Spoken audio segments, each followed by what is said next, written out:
What if your child's access to healthcare hinged on something as arbitrary as their immigration status? This is the harsh reality for nearly 3 million uninsured children in the U.S., a crisis driven by federal policies that exclude undocumented immigrants from Medicaid and CHIP. But here's where it gets controversial.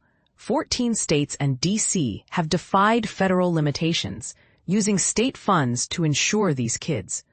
Could this be the start of a national shift? Or is it a political gamble with uncertain consequences? Let's break down how these programs work, the challenges they face, and why this issue is sparking fierce debate across the country. State solutions. Bridging the gap, one child at a time. The patchwork of state-funded programs reveals a growing consensus. No child should be denied health care because of their immigration status. Illinois pioneered this approach in 2006 with its All Kids program, which expanded to cover over 50,000 undocumented children in its first year. Washington State followed in 2007 with Apple Health for Kids, a 5-year initiative so successful it became a permanent fixture. By 2024, states like California, New York, and Oregon had taken things further, extending coverage to adults as well. California's Health for All Kids initiative, for example, now insures children under 26 and even adults over 50, regardless of immigration status, a stark contrast to federal rules. But the strategies vary wildly.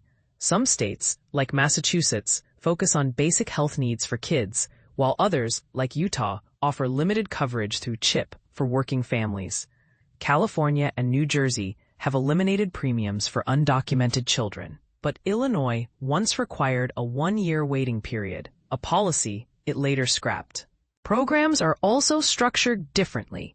California integrates its coverage into Medi-Cal, while New Jersey leans on its CHIP framework. And let's not forget the outreach efforts. Washington and Oregon invest heavily in culturally tailored enrollment support, often through community organizations, to overcome language barriers and distrust. The bigger picture, from children to adults. By 2025, 7 states had expanded their programs to include undocumented adults and seniors.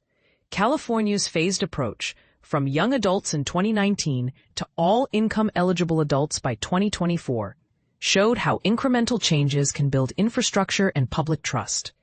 Washington took a similar route, but capped enrollment at 13,000 due to budget limits. Meanwhile, Illinois and New York targeted seniors, with Illinois even expanding to adults over 42 in 2025. But scaling these programs isn't without hiccups.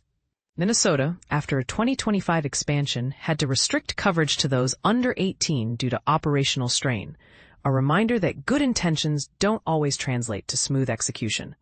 Barriers, fears, and the federal shadow.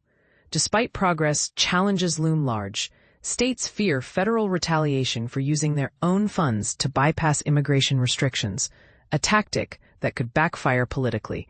Even in states with robust programs, eligible families often avoid enrollment due to language barriers, fear of deportation, or distrust in government.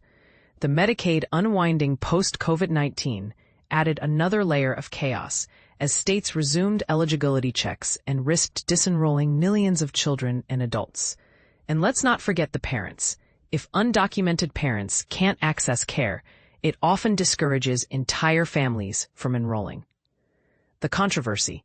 Who should pay for health care? This isn't just a policy debate. It's a moral one.